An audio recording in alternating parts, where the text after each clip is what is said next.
Hello, this is Mr. Collier, and today we're looking at the features of a parabola, and we're going to be using our graphing calculator to try to find some of those features. Okay, so let's take a look first of all at this parabola, which is in red, which is graphed here, and let's label each of the features of this parabola. So here we have arrows pointing to these two things here, which are called the X-Intercepts, or sometimes they're called the zeros, because they are the values when y equals 0 or when the function equals 0. And sometimes they're called, they're also called roots, because they are the two roots of the equation. So there's three names for those points there. Let's take a look down at this point right here, right on the bottom of the parabola here. That's called the vertex, or sometimes called the turning point. Okay, because you're going down, down, down, and you're starting to go up, so it's a turning point as well. And this line here cuts the parabola into two equal sections. It's like a line of symmetry, so it's called the axis of symmetry.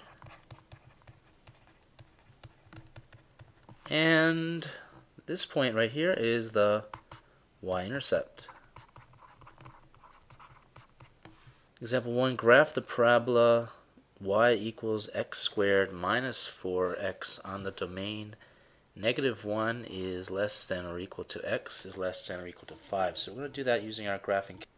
Okay, so first of all, let's look at the domain from -1 to 5. I'm going to actually change my window from -1 to 5. And my y, I'm going to keep that as the regular -10 to 10. Alright, and then I'm going to graph the function. Let me just clear these two other functions here. And graph y equals x squared minus 4x. And then I'm going to graph. And there's what the function looks like on the domain -1 to 5. Okay, does this parabola open up or down? Obviously it opens up.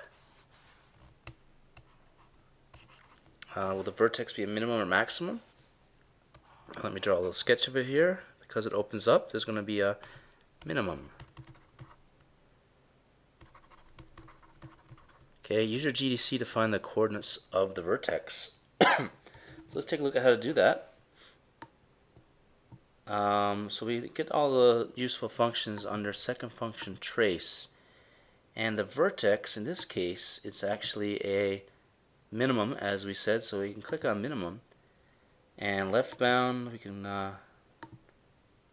actually, it's right, it looks like it's right on the vertex already, so I can go to the left of the vertex, to the right of the vertex. Click enter, my guess is right there. So it looks like now it's very, very close to 2. That's just because of the way the calculator calculates it. It's actually exactly 2. So the x value is 2, the y value is -4, so it is 2, -4. Write the equation of the line of the axis of symmetry. Now that's always going to be the same as the x value of the vertex. So that is x equals -2. Because the axis of symmetry goes right through the vertex, it's going to be the same thing as the x value of the vertex. And now, what are the roots of this parabola? We're going to use the GDC again. And we can go to second function trace and look for the zeros. So I'm going to go, so I'm looking for this 0 over here, over to the left here, just a little bit more. So I'm going to put my cursor to the left of the 0, click enter. I'm going to go to the right of it, click enter, go as close to it as possible, click enter, and it calculates 0, 0 is one of the roots. So the x value is 0 is one of the roots, or the zeros of the equation. and the other one is going to be over here. So we need to do that all again. Second function calc 0. Then I go to the left. Now this is to the left of that 0.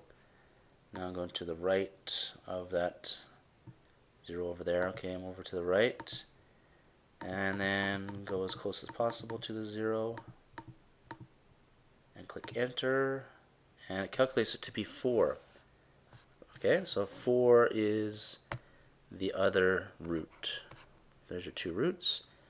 What is the y-intercept of the parabola? So actually we kind of already saw that one of the x-intercepts is 0, so that means the y-intercept is also going to be 0. You can see that right here. But one other thing we can do is we can actually go to second function, calc, and go to value. So you can type in the value of 0 for x, and we'll give you the y-intercept because the y-intercept is the value of y when x is 0. So I'll type in x equals 0, I'll click enter, and there we go. I have the y-intercept is 0. So that's all the important information about the parabola. These four things here. We have the vertex, the axis of symmetry, the roots, and the y-intercept. Okay, let's take a look at another example. Alright, let's graph this function first. We're going to graph,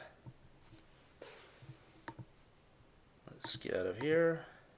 Let's graph 0.26 x squared minus 2x minus 3.1. Okay, I've got that function in there. I'm going to graph it. That's what it looks like, and it's telling us to use zoom 6. Okay, so I'm going to go to zoom, and zoom 6 is Z standard, so that's the zoom standard. I could just type 6 or just scroll down, and actually I'm gone too far, so I should probably just press 6. Okay, and enter. Okay, so it zooms in nicely. You can see everything there, I think. Yeah, you can see all the four important pieces of information.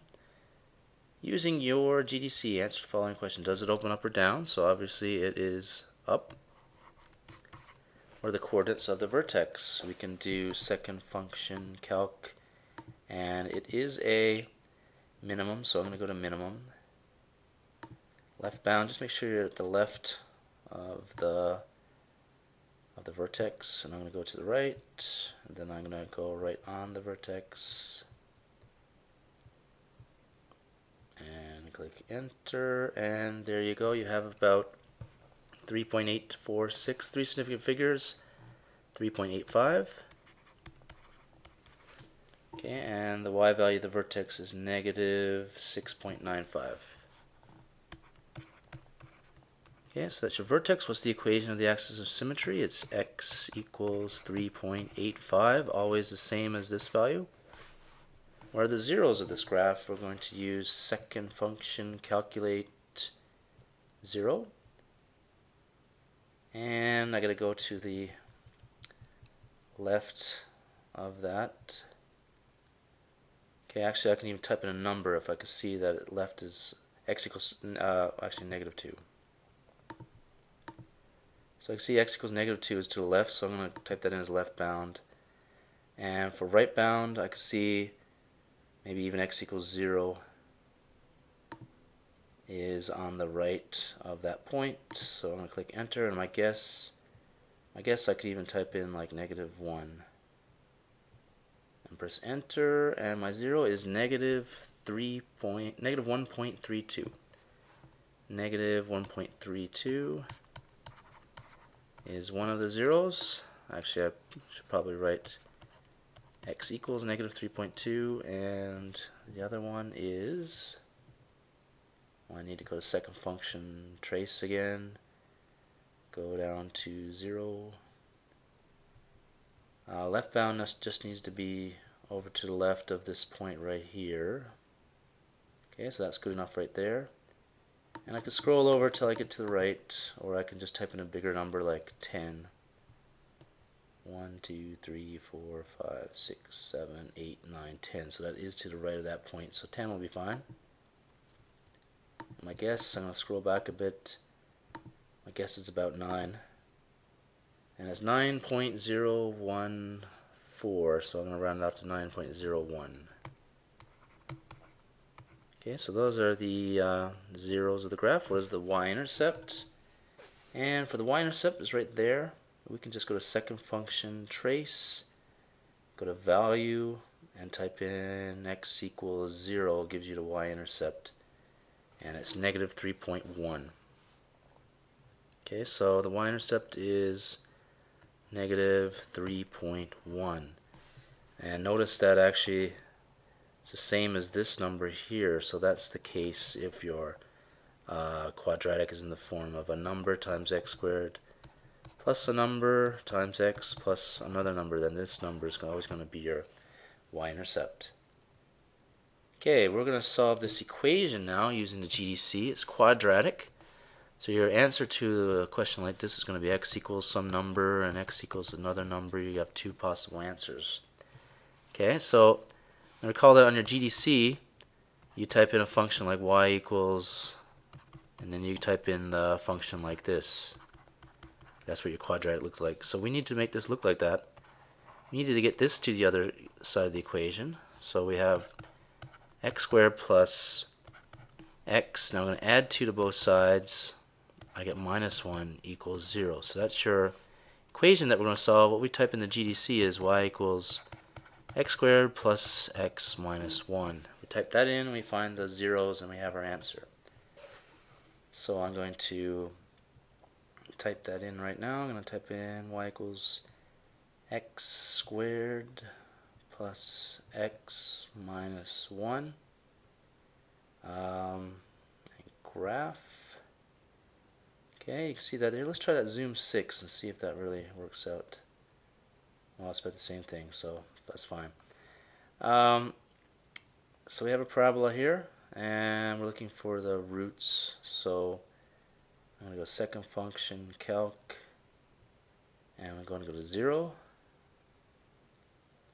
Okay, I'm going to go to the left here, then to the right of that root, and guess. I'm going to go as close as possible. Okay, so that's my first one, is negative 1.62. So that's one of my roots, is negative 1.62. And my other one is, we have to do the same procedure. Second function calc, the 0, go to the left of the next 0, go to the right of it, and then go to guess. And it's actually 0.618. I'm going to use this because I rounded. 0.618 for my other root.